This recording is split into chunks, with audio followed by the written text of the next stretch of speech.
뿐만 아니라 내가 참석하는 데는 결정적인 장애가 있었다. 돈이 없었다. 수중에는 겨우 9루블밖에 없었다. 그중 7루블은 내일 하인 아폴론의 월급으로 주어야만 했다. 이 하인은 식비는 자기가 부담하는 조건으로 월급 7루블에 내 집에서 살고 있었다. 아폴론의 성미로 봐서 주지 않을 수는 없는 일이었다. 나의 생활의 암과도 같은 존재인 이 악당에 관해서는 나중에 이야기하기로 하겠다. 그렇지만 나는 월급을 지불하지 않고 반드시 송별회에 나가리라는 것을 잘 알고 있었다. 이날 밤 나는 더 없이 추악한 꿈을 꾸었다.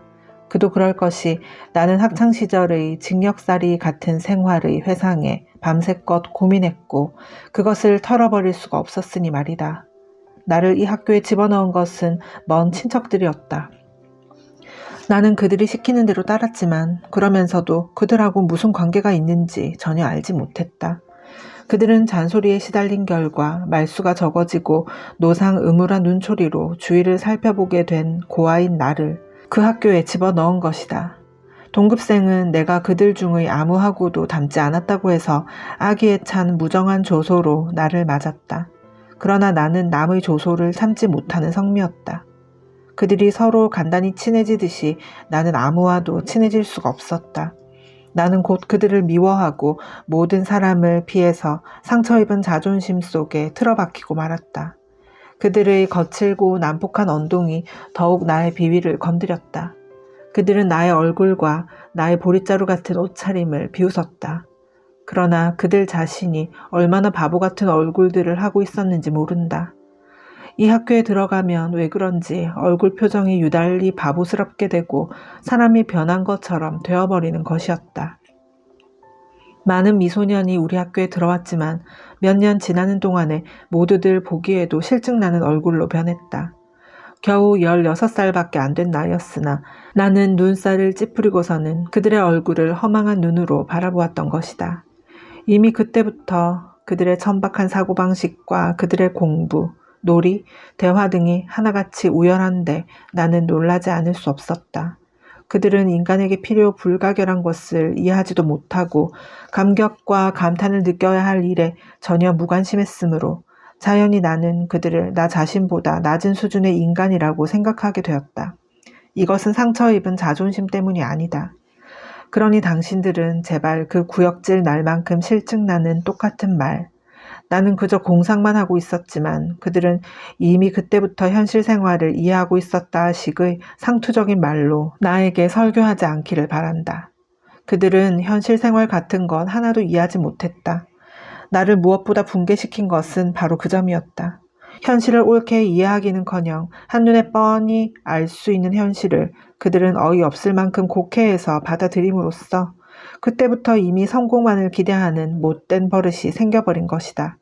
아무리 올바른 것일지라도 학대받고 짓밟히고 있는 것은 무자비하게 냉소해버렸다.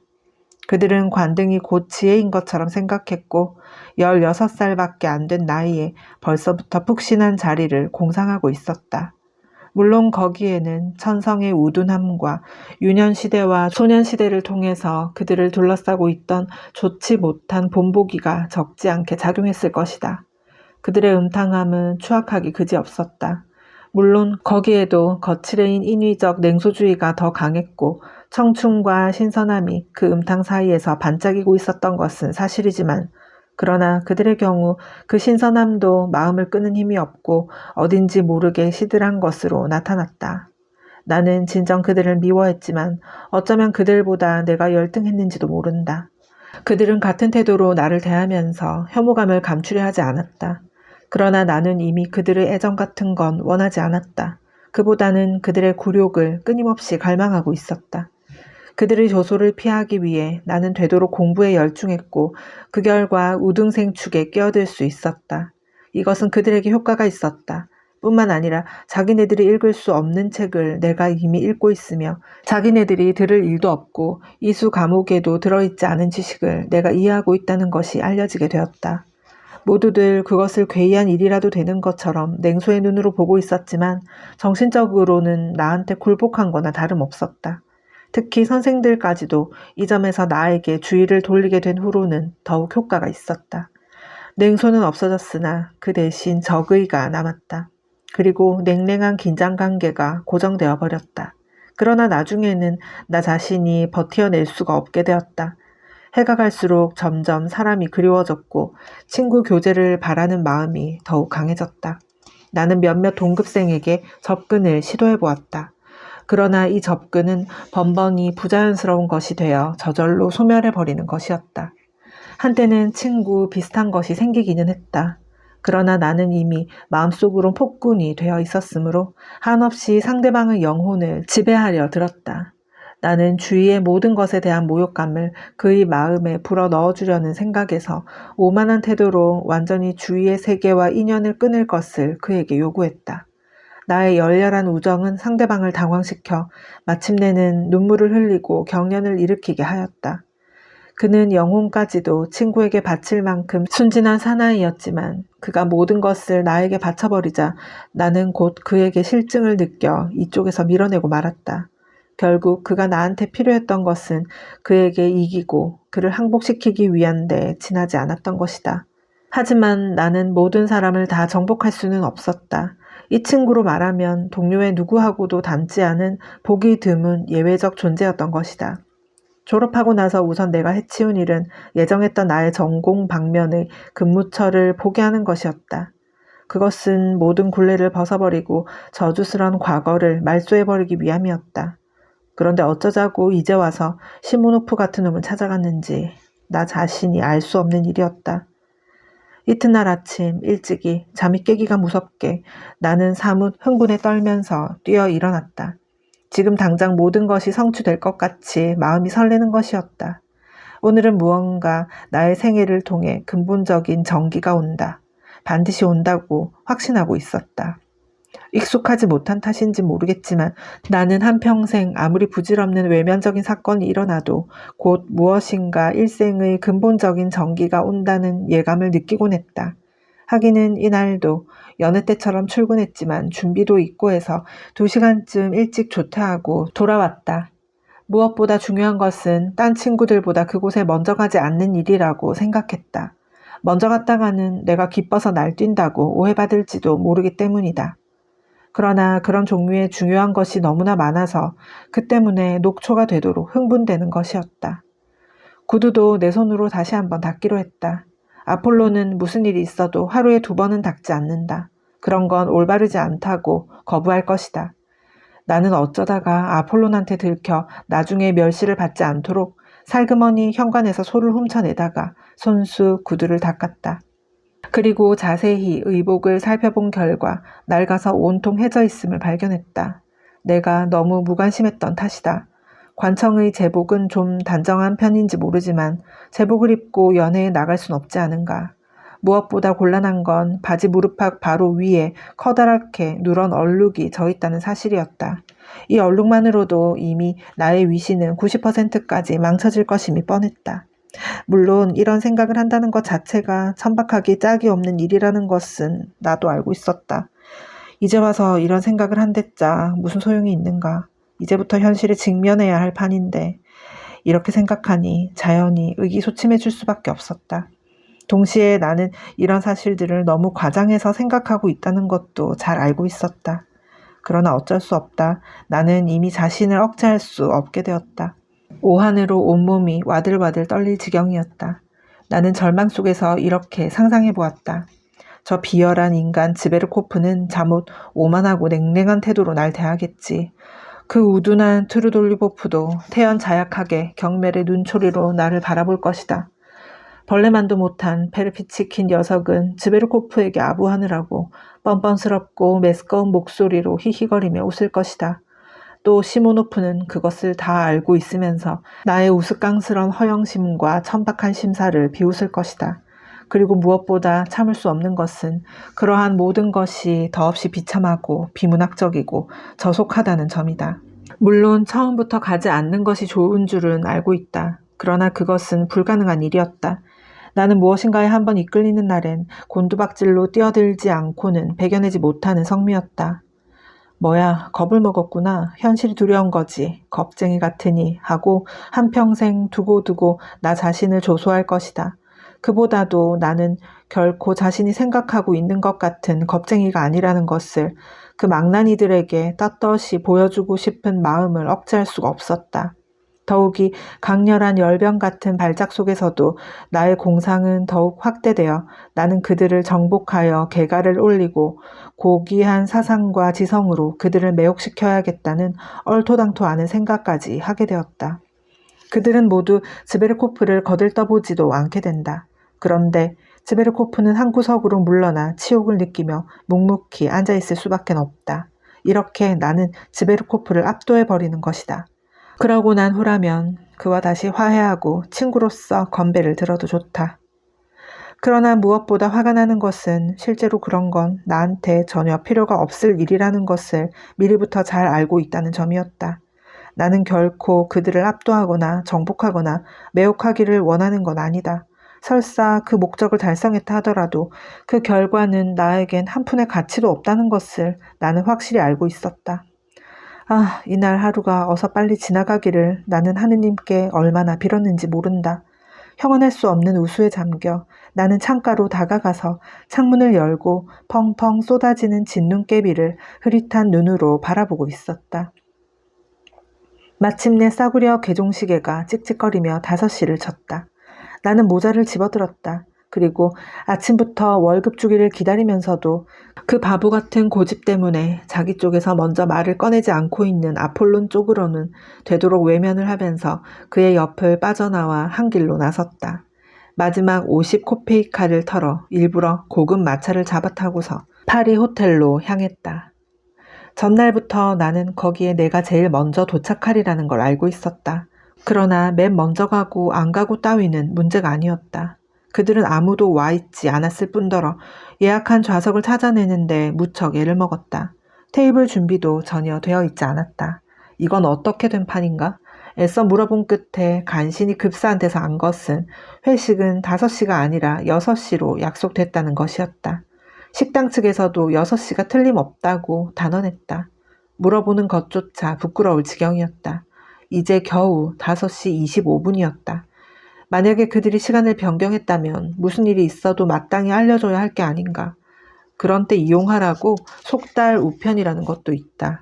그런데도 나한테 더군다나 급사들 앞에서까지 이런 개망신을 시키다니. 나는 앉았다. 급사가 식탁보를 덮기 시작했다. 그것을 바라보고 있으려니 왜 그런지 더욱 화가 치밀었다. 6시 가까이 되자 이미 켜져 있는 램프 이외에 촛불도 들여왔다. 그것도 급사는 내가 들어왔을 땐 곧 가져올 생각을 하지 않았었다. 옆방에선 시무룩한 얼굴을 한 손님 2사람이 각기 딴 식탁에 앉아 묵묵히 식사를 하고 있다. 멀리 떨어진 방에선 떠들썩한 소음과 고함 소리까지 들려왔다. 여럿이 어울려 큰 소리로 웃어대는 소리에 섞여 어딘지 천한 쨍쨍 울리는 프랑스 말도 들렸다. 여인들도 낀 회식 같았다. 한마디로 말해서 구역질이 날 만큼 기분이 나빴다. 이렇게까지 불쾌한 시간을 보낸 일은 일찍이 없었으므로 정각 6시에 친구들이 일시에 나타났을 때 처음 한순간은 마치 구세주라도 나타난 것처럼 그들을 반겼다. 잔뜩 화가 난 얼굴로 대해야 한다는 것조차 거의 잊을 뻔했다. 즈베르코프는 지휘관인 양 앞장서서 들어왔다. 그도 다른 친구들도 유쾌하게 웃고 있었지만 나를 보자 즈베르코프는 거드름을 피우며 천천히 나한테로 다가왔다. 그리고는 지나치지 않을 정도로 상냥하게 한 손을 내밀었다. 그것은 마치 장군이 부하를 대하는 것처럼 경계의 빛을 띤 상냥한 태도로 손을 내밀면서도 어딘지 자기 몸을 지키려는 것 같은 인상을 주었다. 그러나 나는 그와 반대로 그가 들어서자마자 그 목쉰 목소리로 한바탕 크게 웃고 나서 입을 열기가 무섭게 시시한 우스갯소리와 농담을 연발할 것으로 상상하고 있었던 것이다. 그가 이렇게 나올 것이라고 예상하고 전날부터 나는 거기에 대비하고 있었는데 설마 이렇게까지 오만한 태도로 나올 줄은 꿈에도 생각하지 못했었다. 그러고 보면 그는 나보다 모든 점에서 월등하게 훌륭하다고 생각하고 있는 모양이었다. 만약 그가 일부러 거드름을 피우며 나를 모욕하려고 생각하고 있는 정도라면 별로 문제될 것은 없다. 그렇다면 침이라도 뱉어주면 그만이다. 그러나 나를 모욕할 생각은 추워도 없고 자기 편이 나보다는 훨씬 우월하기 때문에 보호자와 같은 입장에서 나를 대할 수밖에 없다는 생각이 그의 바보 같은 대가리에 정말로 떠올랐다면 어쩔 것인가? 이렇게 생각만 해도 나는 숨이 막힐 것만 같았다. 나는 자네가 함께 참석하고 싶어 했다는 말을 듣고 깜짝 놀랐네. 그는 씩씩 혀 꼬부라진 소리로 말을 길게 끌면서 이렇게 말했다. 전에는 없던 버릇이었다. 자네하고는 어찌된 셈인지 만날 기회가 없었어. 자넨 우릴 되도록 피하려고 한 모양이지만 그건 잘못된 생각이야. 우린 자네가 생각하는 것처럼 그런 무서운 인간은 아니니까. 그건 그렇고 하여튼 유쾌하네. 옛 우정을 새롭게 한다는 건. 이렇게 말하며 그는 모자를 창틀에 놓으려고 뒤로 돌아섰다. 오래 기다렸나? 하고 트루돌리도프가 물었다. 어제 약속한 대로 5시 정각에 왔네. 나는 당장 폭발할 것만 같은 신경질적인 어조로 대답했다. 아니, 자넨 시간이 변경된 걸 알려주지 않았나? 하고 트루돌리보프가 시모노프에게 물었다. 알리지 않았어. 깜빡 잊었지. 시모노프는 이렇게 대답했지만 미안한 빛이라곤 조금도 없이 나에게 사과조차 하지 않은 채 요리를 주문하러 나가버렸다. 그럼 여기 앉아 1시간이나 기다렸군. 참 안 됐는걸.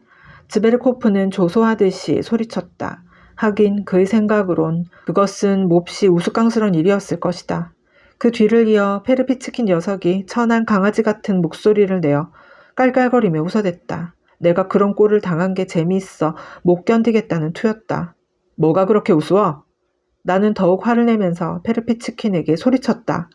나쁜 건 내가 아니야. 마땅히 통지를 했어야 할 게 아닌가. 이런 싱거운 짓이 또 어딨어.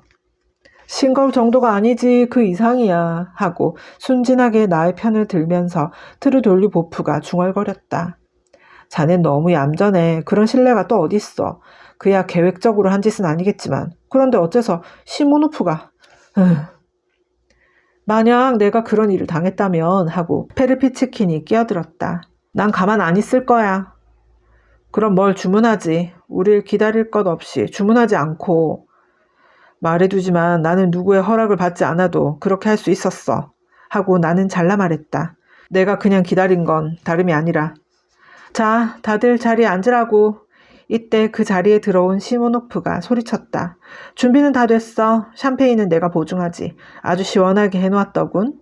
하지만 난 자네 집을 모르잖나. 어딘지 알아볼 수도 없고 말이야. 하고 그는 벼랑간 나한테 말했지만 왜 그런지 이번에도 나를 똑바로 보려고 하지 않았다.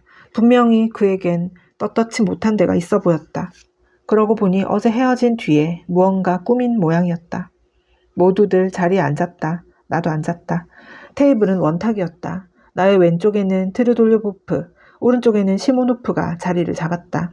즈베르코프는 맞은편에 앉고 페르피츠키는 그 옆에 그와 트르돌리보프 사이에 앉았다. 그래, 자네는 관청에 나가나? 즈베르코프는 여전히 나를 상대로 말을 건넸다. 내가 어색해하는 것을 보고 어떻게든 나를 달래고 용기를 북돋워 주어야겠다고 진심으로 생각하고 있는 듯 싶었다. 아니, 저 녀석은 내가 술병이라도 내던져주길 바라는 건가?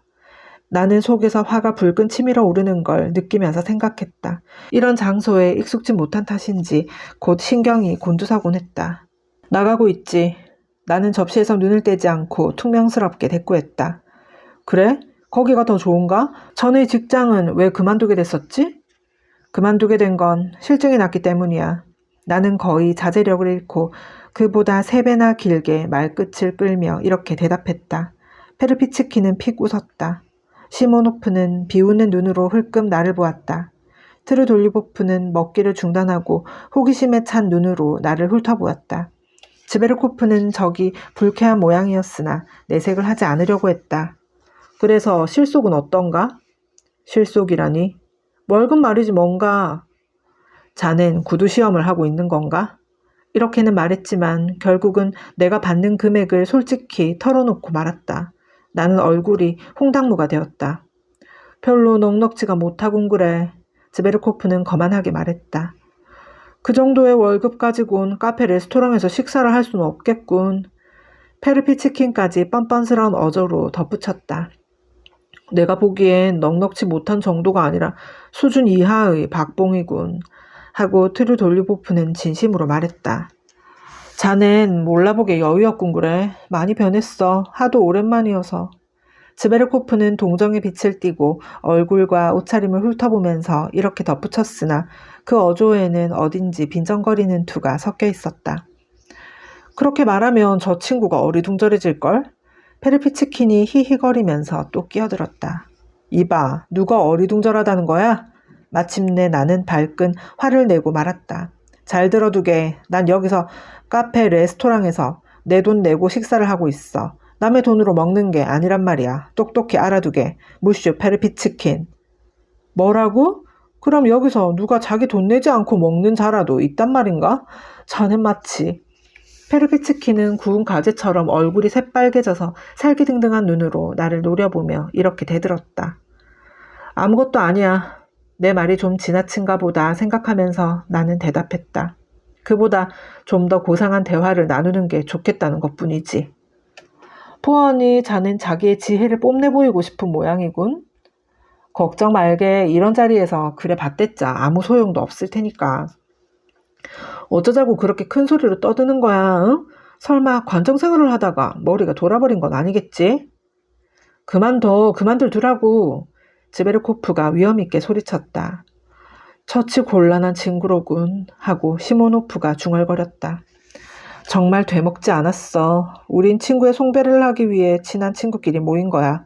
그런데 자넨 공연히 트집만 잡아 싸우려더니 대체 무슨 심보인가? 하고 틀을 돌리보프는 나한테만 퉁명스럽게 말했다.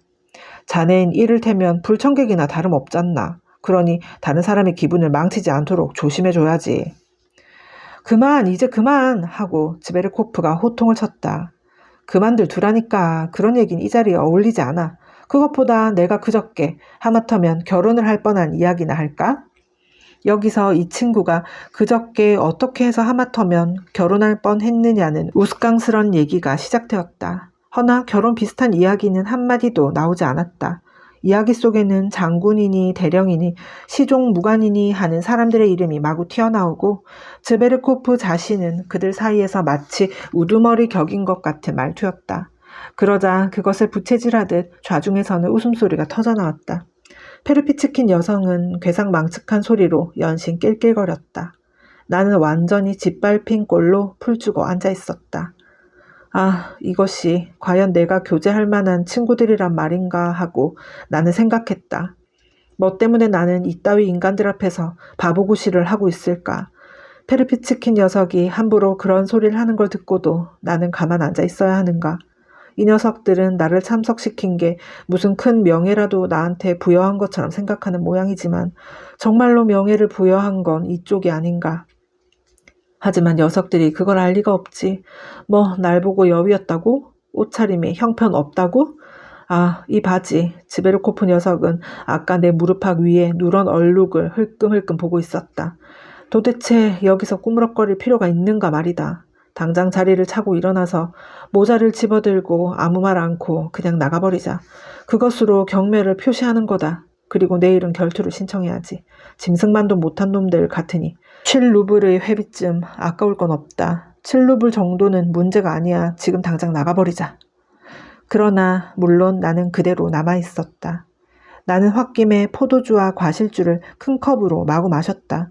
평소에 별로 술을 마시지 않기 때문에 이내 취기가 올랐고 취기가 오름에 따라 더욱 화만 났다. 느닷없이 놈들에게 모욕을 주고 나서 이 자리를 떠나버리자. 기회만 있으면 트집을 잡아 한번 본때를 보여주는 거다.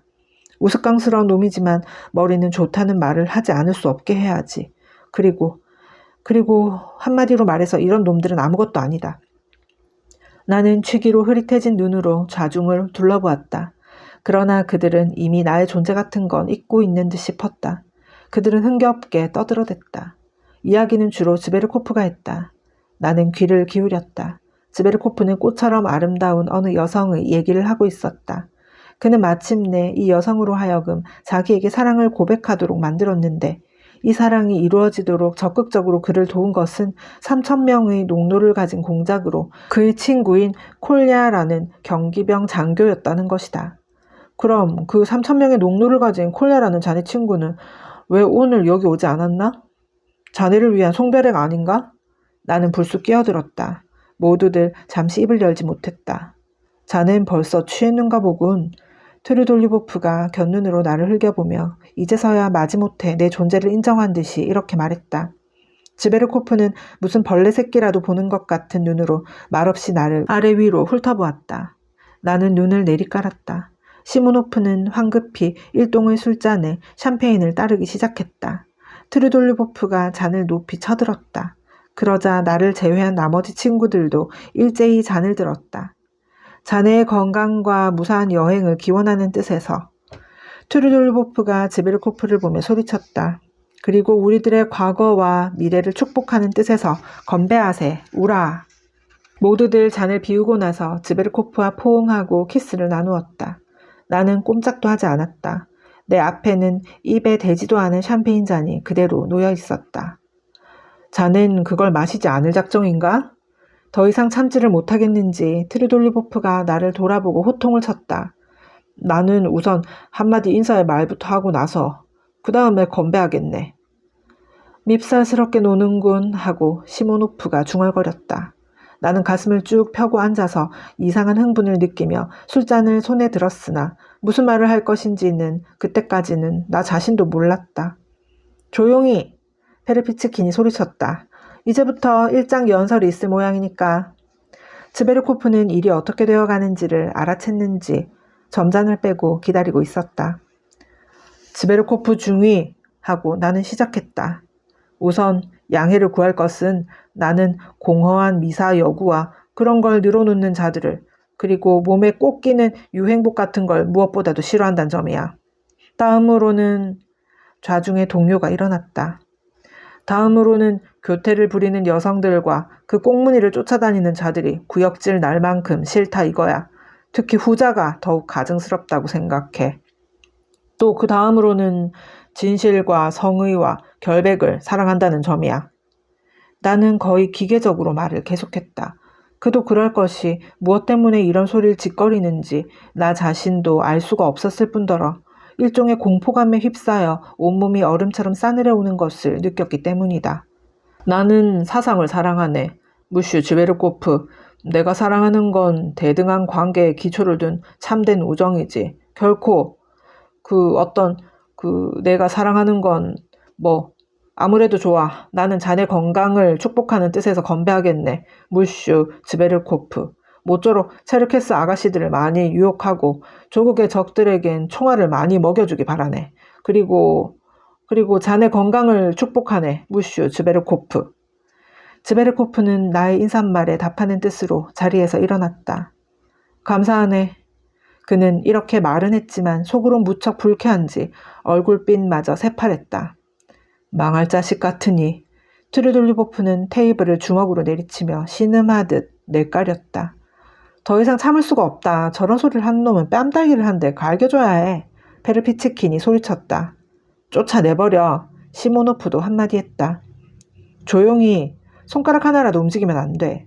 모두의 분노를 진정시키며 지베르코프가 위험있게 외쳤다.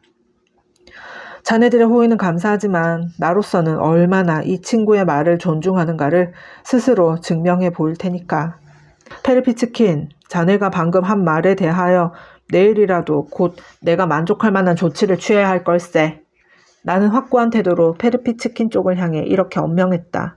그건 결투를 하자는 뜻인가? 좋아. 하고 그는 대꾸했다. 그러나 내 도전이 나의 풍채에 어울리지가 않아서 몹시 우스꽝스럽게 보였던지 모두들 배를 움켜잡고 웃어댔다. 페르피츠킨도 함께 웃었다. 저 친구는 내버려도 벌써 곤드레가 되도록 취했으니 말이야. 트루돌리보프가 씹어뱉듯이 말했다. 저런 작자를 참석시키는 것부터가 큰 실책이었어. 시모노프도 이렇게 중얼거렸다. 자, 지금이야말로 놈들에게 술병을 집어 던져야 할 때다 하고 나는 생각하면서 술병을 집어 들었다. 그리고 내 잔에다 가득 술을 따랐다. 아니 차라리 끝까지 눌러앉아 있자 하고 나는 다시 생각했다. 내가 돌아가면 놈들은 좋아서 어쩔 줄 몰라 하겠지만 천만에 일부러라도 끝까지 눌러앉아서 마시겠다. 아, 마시고 말고 회비를 지불했으니까 끝까지 마셔야지. 난 너희들을 장기의 말 정도로밖엔 생각하지 않아. 말은 말이라도 실제로는 존재하지 않는 말이지. 아, 마시고 말고 기분이 나면 노래도 부를 수 있다. 불러야지. 부를 권리가 있으니까. 그러나 나는 노래를 부르지 않았다. 나는 어디까지나 확고부동한 태도를 취한 채 그들 쪽에서 먼저 말을 걸어오길 기다렸다. 하지만 슬프게도 그들은 말을 걸어오지 않았다. 그 순간 나는 그들과의 화목을 얼마나 바랐는지 모른다. 괴종시계가 8시를 치고 또 9시를 쳤다. 그들은 테이블에서 소파로 옮겨 앉았다. 즈베르코프는 한쪽 발을 조그만 탁자에 올려놓고 소파에 기대 앉았다. 술이 또 나왔다. 약속대로 그가 3병을 산 것이다. 나한테는 물론 오라는 말도 하지 않았다. 모두들 그를 중심으로 소파에 자리 잡고 앉았다. 모두들 거의 진지한 표정으로 그가 짓거리는 말을 듣고 있었다. 즈베르코프에게는 그들의 마음을 끄는 무슨 힘이 있기는 있는가 보았다. 즈베르코프는 카프카즈 얘기며 진짜 정열이란 어떤 것이냐 하는 얘기, 카드 도박 얘기, 그리고 경기병 장교인 포타르체프스키는 수입이 얼마나 된다는 등의 얘기를 했다. 이 경기병 장교를 개인적으로 알고 있는 사람은 그들 중에 하나도 없었지만 그런데도 모두들 이 장교의 수입이 엄청나게 많을 것이라면서 공연히 열을 올리고 있었다. 그리고 역시 그들 중의 아무도 본 일조차 없는 D 공작의 딸의 미모에 대해 얘기했다. 마침내 화제는 셰익스피어의 이름은 영원히 남아있을 것이라는 데까지 비약했다. 나는 경멸의 미소를 띤 채 소파 맞은편 벽 밑을 오락가락하고 있었다. 나는 그들이 상대해주지 않아도 아무렇지 않다는 걸 보이려고 애썼다. 그래서 이따금 일부러 구둣발 소리를 내기까지 했다. 그러나 허사였다. 그들은 끝내 나한테 주의를 돌리지 않았다. 나는 8시부터 11시까지 그들이 앉은 맞은편 벽 밑을 쉬지도 않고 왔다 갔다 했다. 나는 이렇게 내 멋대로 거닐고 있는 거니까 아무도 나를 제지하지 못할 거다. 방에 들어온 급사는 몇 번이나 멈춰서서 나를 흘끔흘끔 바라보았다. 너무 자주 방향을 바꾸다 보니 현기증이 날 지경이었다. 이따금 순간적으로 나는 악몽이라도 꾸고 있는 듯 싶은 기분을 느꼈다. 3시간 동안에 나는 3번 땀을 흘렸고 3번 그 땀이 말랐다. 앞으로 10년이나 20년 또는 40년 후에라도 나는 지금 이 순간을, 일생을 통해 가장 추악하고 우스꽝스러운 이 순간을 회상하며 혐오와 굴욕을 느끼게 될 것이다. 이런 상념이 마치 독화살처럼 내 마음에 꽂히는 것이었다. 더 이상 비양심적인 태도로 자기 자신을 이런 굴욕에 빠뜨린다는 건 도저히 불가능한 일이었다. 나는 이것을 충분히 알면서도 여전히 같은 곳을 거닐고만 있었다. 아, 내가 얼마나 훌륭한 감정과 사상을 지닐 자격이 있는지 그걸 너희들이 안다면. 나는 이따금 적의 일당이 자리 잡고 있는 소파 쪽을 바라보며 이런 생각을 하기도 했다. 허나 적의 일당은 나 같은 건 방 안에 있다고도 생각지 않는 태도였다. 한 번, 그야말로 단 한 번 그들은 나 있는 쪽으로 얼굴을 돌렸다. 그것은 즈베르코프가 셰익스피어를 끄집어냈을 때였다. 나는 느닷없이 커다란 소리로 깔깔 웃어댔다. 그리고는 일부러 경멸의 표정을 지으며 흥하고 코웃음을 치더니 그들은 갑자기 대화를 끊어버렸다. 그리고 2, 3분 동안 웃지도 않고 불쾌한 표정으로 내가 시침을 떼고 방 안을 거닐고 있는 모양을 관찰하고 있었다. 그러나 결국은 아무런 효과도 없었다. 그들은 나한테는 말을 건네려고도 하지 않고 다시 저희들끼리 떠들기 시작했다. 11시가 되었다. 자, 이제부터 다 함께 그리로 가자. 즈베르코프가 소파에서 일어나며 이렇게 외쳤다. 가야지, 물론 가고 말고. 다른 친구들도 찬성했다. 나는 갑자기 즈베르코프 쪽으로 몸을 돌렸다. 이제는 지칠 대로 지쳐서 신경이 온통 엉망이 되어 있었으므로 나 자신의 목을 끊는 한이 있더라도 결말을 짓고 싶었다. 나는 열병에라도 걸린 사람 같았다. 땀에 젖은 머리털이 이마와 관자놀이에 들러붙어 있었다. 즈베르코프, 자네한테 사과한다 하고 나는 단호한 어조로 잘라 말했다. 페르피츠킨, 자네한테도 사과한다. 그리고 자네들 모두에게 사과한다. 나는 자네들을 모욕했어. 결투는 별로 달갑지가 않단 말이군.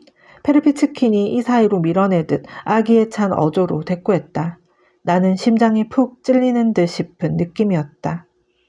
나는 결투가 두려워서 그러는 건 아니야, 페르피츠킨. 내일이라도 싸울 용의가 있어. 하지만 그건 일단 화해를 하고 난 다음의 일이야. 자넨 그걸 거부할 순 없을 걸세. 내가 결투를 두려워하지 않는다는 걸 자네한테 증명해 보이고 싶네. 우선 자네가 먼저 방아쇠를 당기게. 그 다음에 나는 하늘을 향해 쏠 테니까. 제멋대로 공상을 하고 있군. 하고 시모노프가 말했다. 머리가 돌아버린 모양이야. 트르돌리보프도 한마디 했다. 자, 길 좀 비켜주게. 왜 앞을 막아서고 있나? 즈베르코프가 멸시하는 투로 말했다. 그들은 모두 얼굴이 빨갛고 눈이 충혈되어 있었다. 꽤 많이 마신 모양이다. 나는 자네의 우정을 바라고 있네. 즈베르코프. 나는 자네를 모욕했어. 그렇지만 모욕했다고? 자네가? 나를? 여보게, 무슨 일이 있어도 자네가 나를 모욕할 순 없을 거야. 그만해도 길이나 비켜주게. 트르돌리보프가 나섰다. 자, 가세. 올림피아는 내 거야. 미리 약속해두세. 하고 즈베르코프가 소리쳤다. 자네 말대로 하게 우린 건드리지도 않을 테니까. 모두들 웃으면서 대꾸했다. 나는 얼굴 껍질을 벗기운 것 같은 기분으로 그 자리에 서 있었다. 모두들 밖으로 몰려나갔다. 트르돌리보프는 뭔가 시시한 노래를 흥얼거렸다.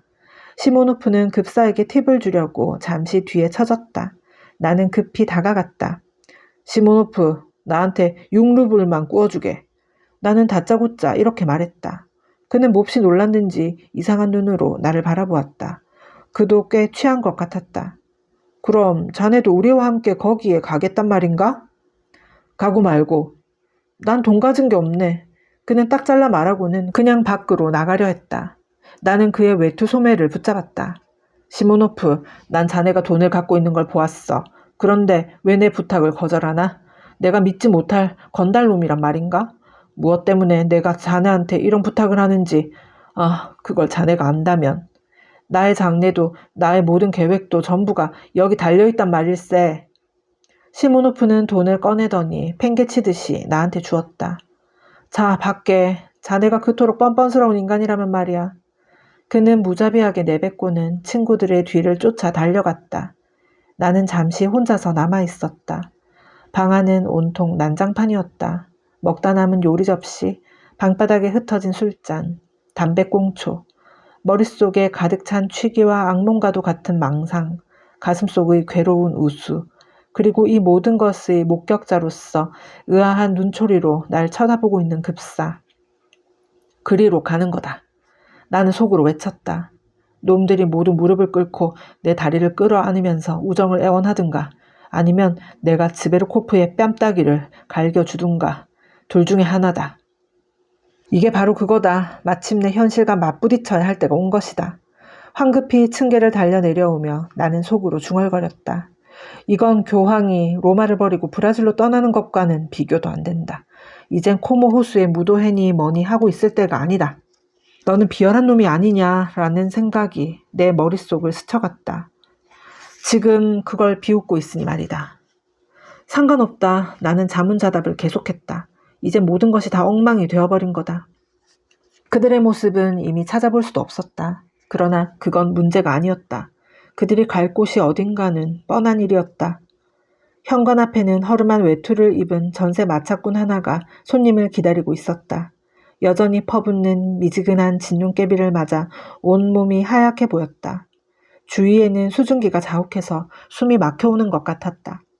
털이 부스스한 얼룩말도 하얗게 뒤집어 쓰고 코를 킁킁거리고 있었다. 썰매에 한 발을 올려놓는 순간 방금 시모노프한테서 6루블을 구걸하듯 받아냈다는 생각이 문득 떠올라 형언할 수 없는 굴욕감에 휩싸여 썰매 속으로 보릿자루처럼 굴러떨어졌다. 이 굴욕을 되갚으려면 한바탕 크게 활약해야 한다 하고 나는 외쳤다. 하여튼 반드시 되갚고야 말겠다. 그렇지 않으면 내일이라도, 아니 오늘 밤중으로라도 당장 죽어버릴 테다. 자, 가자. 썰매가 달리기 시작했다. 내 머릿속에선 회오리 바람이 일고 있었다. 놈들은 결코 내 앞에 무릎을 꿇고 우정을 간청하진 않을 게다. 그건 어리석은 공상이다. 한낱 로맨틱한 꿈이다. 코모 호수의 무도회와 다를 게 없자는가? 그러니까 나는 지베르코프 녀석의 뺨따기를 갈겨줘야만 한다.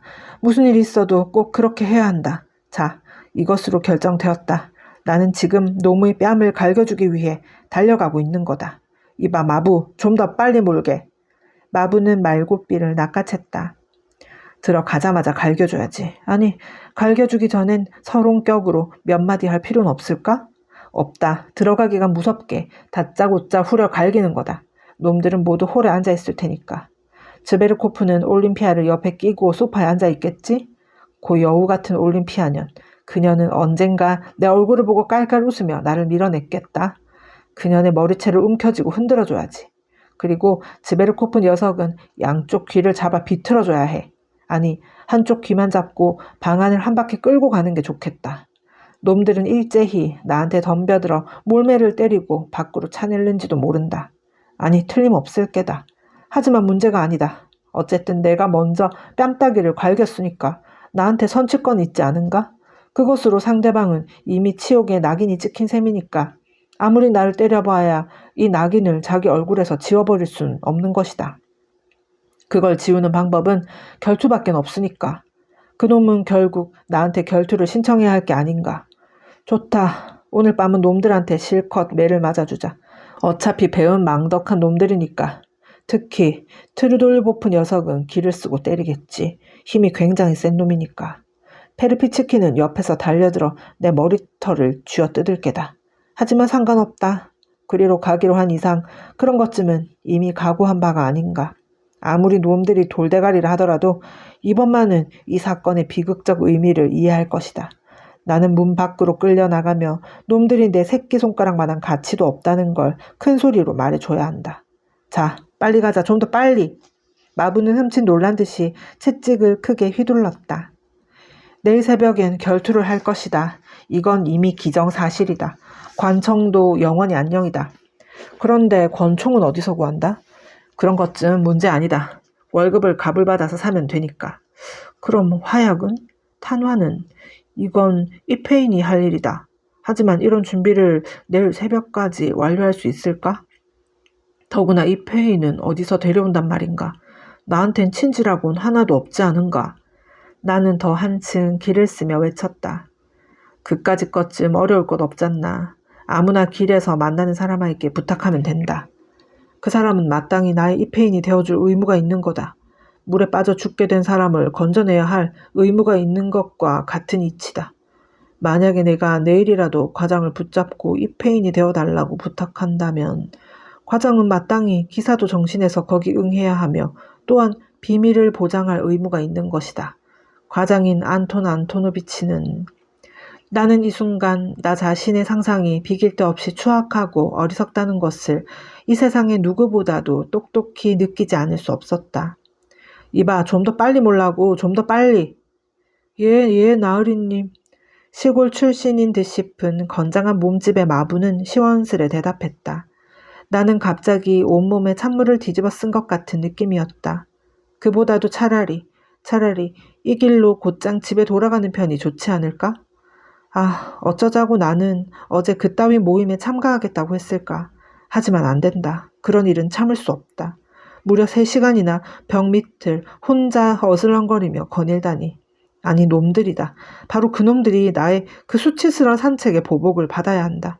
놈들은 내 얼굴에서 이 수치의 흙탕물을 씻어주어야 할 의무가 있다. 좀 더 빨리 몰아라. 하지만 만약 놈들이 나를 경찰에 넘긴다면 어쩔 것인가. 아니, 그럴 배짱은 없을 게다. 놈들은 체면이 손상될 소동은 꺼릴 테니까. 그보다도 만약에 즈베르코프가 나를 전적으로 무시하고 결투를 거부해버린다면? 아마 그건 틀림없을 게다. 그렇다면 나도 한번 본때를 보여줄 수밖에.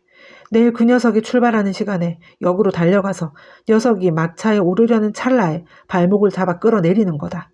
외투를 벗기고 녀석의 손을 사정없이 물어뜯는 거다. 다들 봐라. 사람이 한번 화가 나면 무슨 짓이든 못할 게 없단 말이다 하고 호통을 치는 거다. 놈들이 일제히 달려들어 내 머리통을 두들겨 팬데도 상관없다. 나는 거기 있는 모든 사람한테 이렇게 외칠 테다. 봐라, 여기 숙회 같은 놈팡이가 한 마리 있다. 이놈은 내 얼굴에 가르침을 뱉어놓고 체르케스 여자들을 유혹하려고 떠나는 길이다 라고. 물론 이 지경에 이르면 모든 것이 끝장나고 마는 것이다. 관청은 지구 표면에서 자취를 감추게 될 것이고 나는 체포되어 재판을 받아 파면을 당하고 감옥살이 끝에 시베리아로 유형을 당할 것이다. 15년쯤 지나서 석방되면 나는 거짓골이 되어 끝까지 놈들의 뒤를 추적한다. 마침내 어느 지방 도시에서 그놈을 찾아낸다. 놈은 가정을 이루고 행복하게 살고 있다. 다 자란 딸도 있겠지. 나는 놈에게 이렇게 선언한다. 봐라 악당놈아, 나의 이 여위어 빠진 얼굴과 걸레 조각 같은 옷을. 나는 모든 것을 잃었다. 생애의 사업도, 예술도, 행복도, 과학도, 사랑하는 여자도 모든 것을 잃고 만 것이다. 이건 모두 너 때문이다. 자, 여기 권총이 있다. 나는 이것을 쏘려고 왔다. 그리고 나서 너를 용서하마. 나는 이 자리에서 하늘을 향해 쏠 테다. 그 다음엔 나의 형체도 그림자도 냄새조차도 나지 않게 영영 사라져버리는 거다. 나는 눈물까지 흘리며 울고 있었다. 하긴 이런 건 모두 푸슈킨의 실비오와 레트몬토프의 가장 무도회의 표절에 지나지 않는다는 것을 그 순간 나 자신은 잘 알고 있었다. 여기에 생각이 미치자 나는 갑자기 부끄러워서 견딜 수가 없었다. 너무나 부끄러운 나머지 말을 멈추게 하고 썰매에서 내려 눈에 덮인 한길 위에 섰다. 마부는 어이가 없다는 듯이 한숨을 내쉬며 멀거니 날 바라보고 있었다. 대체 어쩌면 좋단 말인가. 그리로 가기도 못하다. 갔다가는 영락없이 창피스러운 일이 벌어지고야 말 것이다. 그렇다고 이대로 물러날 수도 없다. 그랬다가는 어떻게 이대로 물러날 수가 있단 말인가. 그런 모욕을 받고서 말이다. 안 된다. 다시 썰매에 올라타면서 나는 이렇게 외쳤다. 이건 분명히 그 어떤 약속이다. 숙명이야. 달려라. 빨리 그리로 가야 한다. 나는 참지를 못하고 마부의 목덜미를 주먹으로 내리쳤다. 이게 무슨 짓입니까 나으리? 하고 마부는 비명을 울리면서도 말 잔등에 채찍질을 했으므로 썰매는 쏜살같이 달리기 시작했다. 물에 젖은 솜 같은 진눈깨비가 펑펑 쏟아지고 있었다. 나는 외투 앞깃을 펼쳤다. 눈이나 추위 같은 건 아랑곳 없었다. 나는 그놈의 뺨따기를 갈기기로 결심했기 때문에 다른 것은 모두 까맣게 잊고 있었다. 쓸쓸한 가로등이 마치 장례식 횃불처럼 눈 속에서 깜빡거리고 있었다. 눈은 내 외투와 우독과 넥타이 밑으로 날아들어 거기서 축축하게 녹는 것이었다. 나는 외투깃을 여미려고도 하지 않았다. 어차피 모든 게 다 끝장나는 판국 아닌가. 마침내 목적하는 집에 도착했다. 나는 미친 듯이 썰매에서 뛰어내려 층계를 달려 올라가서 손과 발로 현관문을 두드려댔다. 내 다리는 특히 무릎깨가 맥이 빠져버린 것 같았다. 안에서는 이내 문을 열어주었다. 마치 내가 오리라는 걸 미리부터 알고 있었던 것 같다. 나는 황급히 어두운 전방을 통과하여 촛불이 단 한 개 켜져 있는 홀로 들어갔다. 어쩐 일인가 사람의 그림자 하나 없었다. 그 친구들은 어디 있나? 하고 나는 누군가에게 물었다. 이미 그들은 제각기 딴 방으로 헤어져 들어갔다는 것이었다. 내 앞에는 어떤 인간 하나가 우둔한 미소를 띠며 우두커니 서 있었다. 이 집안 주인으로 나하고도 다소 안면이 있는 사이였다. 얼마 후 문이 열리고 또 하나의 여자가 들어왔다. 나는 그들에겐 전혀 주의를 돌리지 않고 방안을 이리저리 거닐고 있었다. 뭐라고 혼자 소리쯤 하고 있었는지 모른다. 나는 마치 위험한 처지에서 목숨을 구한 듯 싶은 기분이었다. 만약에 그들이 있었다면 나는 뺨따기를 갈겼을 것이다. 틀림없이 갈겼을 것이다. 그런데 지금 그들은 그림자도 없다. 모든 것이 사라지고 상황은 일변했다. 나는 주위를 두리번거렸다. 아직도 확실히 판단할 여유가 없었던 것이다. 홀로 들어서는 여인을 나는 기계적으로 바라보았다. 약간 창백한 안색이었으나 그래도 싱싱한 느낌을 주는 앳된 얼굴이 내 눈에 들어왔다. 새까만 눈썹이 한 일자로 곱게 뻗고 어딘지 진지한 빛을 띤 두 눈은 약간 놀란 표정이었다. 나는 대번에 그것이 마음에 들었다. 만약에 그녀가 희죽희죽 웃고 있었다면 나는 아마 미운 생각부터 들었을 것이다. 나는 주의력을 긴장시켜 좀 더 찬찬히 그 얼굴을 들여다보았다. 그 얼굴엔 소박하고 선량한 데가 있었지만 무언가 이상할 만큼 진지한 면도 있었다. 그 때문에 저 바보 녀석들은 아무도 이 여자한테 눈을 주지 않았고 그래서 그녀는 아직 손님을 못 받은 거라고 나는 확신했다. 물론 그녀는 미인이라고 할 순 없었다. 그러나 키는 늘씬한 편이었고 몸매도 균형 잡혀 보였다. 옷차림은 지나칠 만큼 검소했다. 무언가 저주스런 벌레 같은 것이 내 마음을 쿡 찔렀다. 나는 여자 옆으로 다가갔다. 나는 문득 거울 속을 들여다보았다. 몹시 흥분했던 탓인지 내 얼굴은 내가 보기에도 민망스러울 지경이었다. 텁수룩한 머리카락, 창백하고 심술궂은 표정을 띤 천한 얼굴. 신경 쓸 거 없다. 오히려 이런 얼굴이 나한테 유리하다. 고 나는 생각했다. 즉, 이 여자가 나한테 혐오를 느끼기엔 안성맞춤인 얼굴이니까. 나는 그쪽이 유쾌하다. 어딘지 칸막이 벽 저쪽에서 마치 누구한테 목이 졸려 숨이 넘어가는 것처럼 괴종시계가 끼익끼익 소리를 내기 시작했다. 이상할 만큼 끼익 소리가 길게 계속되더니 이번엔 가느다란 음향이 연달아 일어났다. 마치 누군가가 갑자기 앞으로 튀어나온 것 같은 느낌이었다. 2시를 알리는 시계소리였다. 나는 퍼뜩 제정신으로 돌아왔다. 하지만 잠이 아주 들었던 것은 아니고 반쯤 졸고 있는 상태에서 누워 있었던 것이다. 천장이 낮고 비좁은 방 안에는 커다란 옷장이 많은 면적을 차지하고 종이 상자니 헌옷가지니 그 밖의 온갖 잡동사니가 흩어져 있는 데다가 거의 캄캄할 만큼 어두웠다. 한쪽 구석 탁자 위에서 타오르고 있는 촛불도 이제는 다 타들어가서 몇 분 후엔 그야말로 암흑이 될 형편이었다. 나는 정신이 번쩍 들었다. 모든 것이 순식간에 저절로 내 기억 속에 되살아났다. 마치 나에게 또 한 번 덤벼들기 위해 일부러 기다리고 있었던 것 같았다. 더욱이 아무리 사정을 다 잊어버려도 끝내 잊을 수 없는 어떤 한 점이 기억 속에 끝까지 늘어붙어 그 주위를 맴돌고 있는 것이다. 그러나 이상한 일이었다. 그날 하루 동안에 나한테 일어난 모든 일들이 지금 눈을 떠보니 마치 먼 과거의 일처럼 느껴지고 나 자신이 이미 오래전에 그런 처지에서 빠져나온 것 같이 생각되는 것이었다. 머릿속에는 탄산가스가 가득 차 있는 것 같았다.